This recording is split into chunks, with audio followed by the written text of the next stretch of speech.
ಹಾ ಹೇಳಿ. ಏನ್ ಮಾಡ್ತಾ ಇದ್ದೀರಾ? ಏನಿಲ್ಲ, ಟಿವಿ ನೋಡ್ತಾ ಇದ್ದೆ.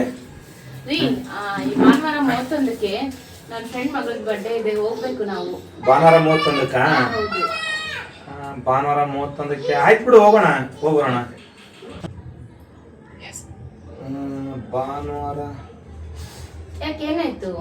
ಭಾನುವಾರ ಅಂದ್ರೆ ಇದೇ ತಿಂಗಳು 31ಕ್ಕ? ಹೌದು, ಇದೇ ತಿಂಗಳು. ಫ್ರೆಂಡ್ ಮಗಳ ಬರ್ಡೇನಾ? ಹೌದು. ಓ ಸಾರಿ ಕಣೆ. ಯಾಕೆ, ಏನಾಯ್ತು ರೀ? ಆಗಲ್ಲ, ನಾನು ಊರಿಗೆ ಹೋಗ್ತಾ ಇದ್ದೀನಿ, ಗುಡೂರಿಗೆ. ಗುಡೂರ್ಗೆ ಹೋಗ್ತಾ ಇದ್ದೀರಾ? ಯಾಕೆ? ಹೌದು, ನಾವು 23 ವರ್ಷದ ನಂತರ ಸ್ನೇಹ ಸಮ್ಮೇಳನ ಮತ್ತು ಗುರುವಂದನ ಕಾರ್ಯಕ್ರಮ ಇಟ್ಕೊಂಡಿದೀವಿ. ಸಾರಿ ಕಣೆ, ಆಗಲ್ಲ, ಪ್ಲೀಸ್ ಕ್ಷಮಿಸ್ಬಿಡು. ಯಾಕಂದ್ರೆ 23 ವರ್ಷದ ನಂತರ ನಾವೆಲ್ಲ ಸ್ನೇಹಿತರು ಮತ್ತು ಗುರುಗಳು ಕೂಡ್ತಾ ಇದ್ದೀವಿ. ಅದು ಒಂದು ಮದುವೆಗಿನ ಅದ್ದೂರಿ ಆಗಿರುತ್ತೆ ಅಂತೇಳಿ ನಮ್ಮ ಅಭಿಪ್ರಾಯ. ದಯವಿಟ್ಟು ಇಲ್ಲಿ ನಿಮ್ ಫ್ರೆಂಡ್ ಮಗಳಿಗೆ ಬರ್ತ್ಡೇ ನೀವು ಒಬ್ಬಳೆ ಹೋಗ್ಬಾರೆ ಪ್ಲೀಸ್. ಆಯ್ತು ಬಿಡಿ, ಹೋಗ್ತೀನಿ. ನೀವು ಇಷ್ಟು ವರ್ಷದಿಂದ ಫ್ರೆಂಡ್ಸ್ ನ ಮೀಟ್ ಆಗ್ತಾ ಇದಾರೆ ಅಂದ್ರೆ ಅದಕ್ಕಿಂತ ಖುಷಿ ನನಗೇನ್ ಬೇರೆನೆ ಇಲ್ಲ. ಬಟ್ ಖುಷಿ ತಾನೇ ನಿಮ್ಗೆ? ಓ, ನಂಗೆ ತುಂಬಾ ಖುಷಿ ಆಗ್ತದೆ. ನಿಮ್ ತರನೇ ಎಲ್ಲಾರು ಫ್ರೆಂಡ್ಸ್ ಸಿಗ್ಲಿ, ಎಲ್ಲ ಮೀಟ್ ಆಗ್ಲಿ, ಕಷ್ಟ ಸುಖ ಹಂಚ್ಕೊಳ್ಳಿ, ಯಾರ್ಯಾರು ಏನೇನ್ ಮಾಡಿದ್ದಾರೆ ಅಂತ ತೋರಿಸ್ಕೊಳ್ಳಿ, ಅವ್ರ ಸಾಧನೆಗಳನ್ನ, ಅವ್ರ ಇದನ್ನ ಎಲ್ಲ ನೀವು ಒಟ್ಟಿಗೆ ಸೇರಿದ್ರೆ ತುಂಬಾ ಖುಷಿ ಆಗುತ್ತೆ. ಇಷ್ಟು ವರ್ಷದಿಂದ ನೀವು ಸೇರ್ತಾ ಇದ್ದೀರಾ ಅನ್ನೋದೇ ದೊಡ್ಡ ಖುಷಿ.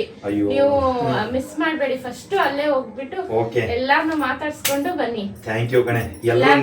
ಎಂಜಾಯ್ ಮಾಡ್ಕೊಂಡು ಬನ್ನಿ. ನಿನ್ ತರ ಹೆಂಡತಿ ಇದ್ರೆ ಯಾ ಗಂಡಂದ್ರು ಕೊರಗಲ್ಲ, ಎಲ್ಲರೂ ಖುಷಿಯಾಗಿರ್ತಾರೆ. ಅದ್ರಲ್ಲೇನೈತ್ರಿ, ಥ್ಯಾಂಕ್ ಯು ಸೋ ಮಚ್. ನನ್ಕಿಂತ ಮುಂಚೆ ಬಂದಿದ್ ನಿಮ್ ಫ್ರೆಂಡ್ಸ್, ನಿಮ್ ಗುರುಗಳು, ಅವ್ರನ್ನ ನೋಡೋದು ಮುಖ್ಯ. ನಾನೇನು ಆಮೇಲೆ ಬಂದವಳು. ಹೌದು, ಅರ್ಥ ಮಾಡ್ಕೋಬೇಕಲ್ಲ ಎಲ್ಲಾರು. ಪರವಾಗಿಲ್ಲ, ನೀವ್ ಆರಾಮಾಗಿ ಹೋಗಿ ಬನ್ನಿ. ನಾನು ಆರಾಮಾಗಿ ನನ್ನ ಫ್ರೆಂಡ್ ಮಗ ಬೆಳಗ್ಗೆ ಹೋಗ್ಬಿಟ್ಟು ಬರ್ತೀನಿ. ನೀ ನನ್ನ ಹೆಂಡತಿಗಿನ ನನ್ನ ಕ್ಲೋಸ್ ಫ್ರೆಂಡ್ ಅಂತ ಹೇಳೋದು ಥ್ಯಾಂಕ್ ಯು.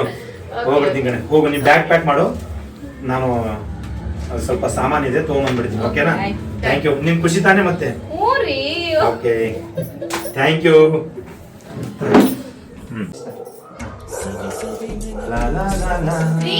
ಹಾ ಹೇಳಿ.